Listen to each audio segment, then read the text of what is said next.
untuk acara berikutnya ceramah agama dan sekaligus pembacaan doa yang akan disampaikan oleh Ustadz Yusuf. Kepada Ustadz kami persilakan. Bismillahirrahmanirrahim. Assalamualaikum warahmatullahi wabarakatuh.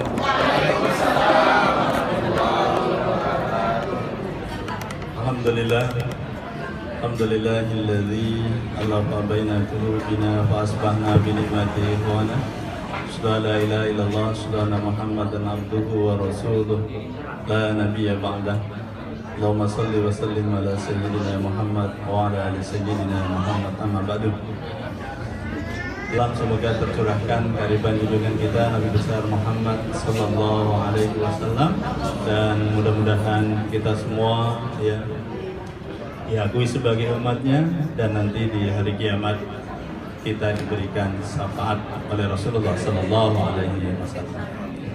Menyambung apa yang disampaikan atau dibacakan oleh qori'ah kita tadi, itu sebagai dasar kita, di mana Allah Subhanahu wa taala berfirman di surat Ali Imran ayat 133. Wasari'u ila maghfiratin mir rabbikum wa jannatin 'arduhas samawati wal ard uiddat lil muttaqin alladzina yunfikuna fis sarra wad dharra wal kadhimina al ghaidh wal 'afina 'anil nas wallahu yuhibbul muhsinin. Sadaqallahu alazim. Jadi Bapak Ibu, qori'ah tadi telah membacakan satu ayat di dalam Al-Quran, ada di surat Ali Imran ayatnya ke 133. Yang ini memang biasa dipakai penceramah sebagai dalil atau dasar kegiatan halal. Jadi di ayat itu Allah berfirman, dan bersegeralah kalian kepada ampunan Allah, wa jannah, dan surganya yang seluas langit dan bumi, uiddat lil muttaqin, yang disediakan bagi orang-orang yang bertakwa. Siapa mereka? Orang-orang yang bertakwa yang akan diberikan ampunan dan surga yang seluas langit dan bumi itu Allah sebutkan di ayat berikutnya. Yang pertama adalah alladzina yunfikuna fis sarra wad dharra. Mereka adalah orang-orang yang berinfak dalam keadaan sempit maupun lapang. Kemudian dalam keadaan lapang maupun sempit. Kemudian yang kedua adalah wal kadhiminal ghaidh. Orang yang mampu menahan amarah. Yang ketiga adalah wal 'afina 'anil nas, yang mampu memaafkan manusia. Kemudian ditutup ayatnya innallaha yuhibbul muhsinin. Sesungguhnya Allah mencintai orang-orang yang berbuat baik. Jadi kalau mengacu kepada ayat ini, di sana ada tiga. Yang pertama adalah mereka yang selalu berinfak di jalan Allah dalam keadaan lapang maupun sempit. Insya Allah kita semua mudah-mudahan sudah terbiasa melakukan hal ini. Di sini saya lihat memang rata-rata para pengusaha, para aktivis yang kalau usaha aktivis itu memang tidak bisa lepas dari yang namanya infak ataupun sedekah. Setelah itu adalah wal kadhiminal ghaidh, adalah orang-orang yang mampu menahan amarah. Ini kira-kira gampang atau susah ibu-ibu? Menahan amarah, karena kita punya banyak alasan, segudang alasan untuk bisa marah.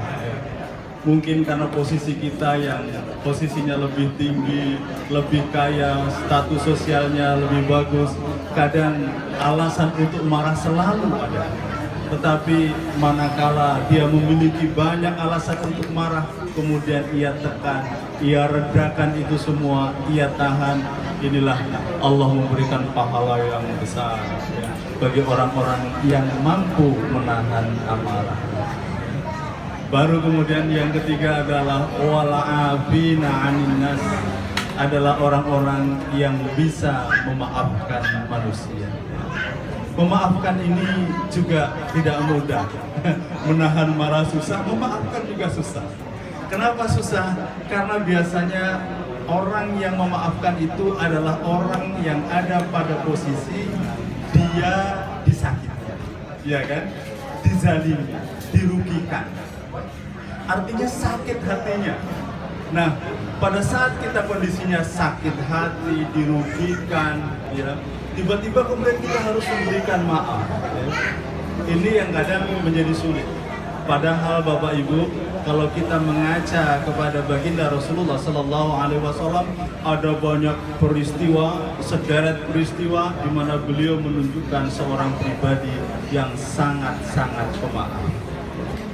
Pernah lagi sujud dilempar kotoran, pulang dari masjid diludah.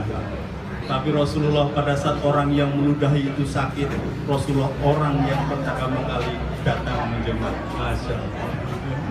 Rasulullah Sallallahu Alaihi Wasallam pada saat ya sebelum hijrah, pada saat dakwah di Taif, kita tahu harapannya di Taif itu banyak orang yang tertarik dengan dakwah Rasulullah. Yang terjadi adalah Rasulullah dilemparin batu, lari, kemudian di bawah pohon dia mengadu kepada Allah karena waktu itu istrinya sudah meninggal, pamannya meninggal, tidak ada lagi yang menjadi backing, dia hanya punya Allah.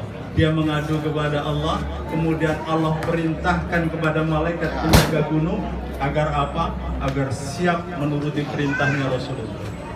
Dia menawarkan diri malaikat ini, ya Rasulullah, jika engkau mau, ya, maka gunung yang ada di Taif ini kami balik, kami timpakan ke penduduk Taif. Tapi Rasulullah Sallallahu Alaihi Wasallam menolak. Justru beliau mendoakan orang-orang Taif dengan mengatakan, Allahumma hdi qaumi fa innahum la ya'lamun. Ya Allah, berikanlah petunjuk kepada kaumku karena mereka tidak mengetahui. Inilah saudara dimuliakan oleh Allah. Ada banyak peristiwa. Bahkan yang terakhir Rasulullah bukan hanya memaafkan, tetapi Rasulullah juga sudi minta maaf. Apa buktinya? Pada saat Rasulullah Sallallahu Alaihi Wasallam hendak meninggal dunia, beliau mengumpulkan seluruh sahabat-sahabatnya. Jika selama saya memimpin, jika selama saya bergaul, ada di antara kalian yang pernah aku sakiti, yang pernah aku zalimi, sekarang saatnya kalian membalas kepada saya, ya kan? Rasulullah buka bajunya, kemudian siap untuk dipukul, kemudian orang yang mau mukul itu justru merangkul, memeluk Rasulullah Sallallahu Alaihi Wasallam. Rasulullah juga tidak segan-segan meminta maaf. Ini yang kadang kita, kalau kita seorang pejabat, kita seorang bos, kadang berat rasanya meminta maaf. Padahal tidak ada salahnya, itu mulia sifatnya Rasulullah Sallallahu Alaihi Wasallam meminta maaf dan juga memaafkan. Maka saudara-saudara dimuliakan oleh Allah, mudah-mudahan dengan adanya silaturahim ini juga bagian dari halal bihalal yang kalau kita lihat penjelasan ulama kita, Ustadz Abdul Somad ya, yang hari ini luar biasa kemarin di Madura disambut ribuan jamaah. Subhanallah. Belum menjelaskan tentang halal bihalal itu kan apa? Yang mencairkan sesuatu yang membeku dan menyambung sesuatu yang putus, ya, mengurai yang kusut, mencairkan yang membeku dan menyambung yang putus. Beliau menjelaskan tentang halal bihalal begitu. Jadi alhamdulillah ya, mudah-mudahan kita semua bisa bersatu padu, bersinergi dalam dakwah ya, untuk menyebarkan Islam yang rahmatan lil alamin untuk menjadikan bangsa Indonesia menjadi bangsa yang diberkahi, bangsa yang baldatun thayyibatun wa rabbun ghafur. Demikian dari saya, kurang lebihnya mohon maaf. La taufiq wal hidayah. Wassalamualaikum warahmatullahi wabarakatuh.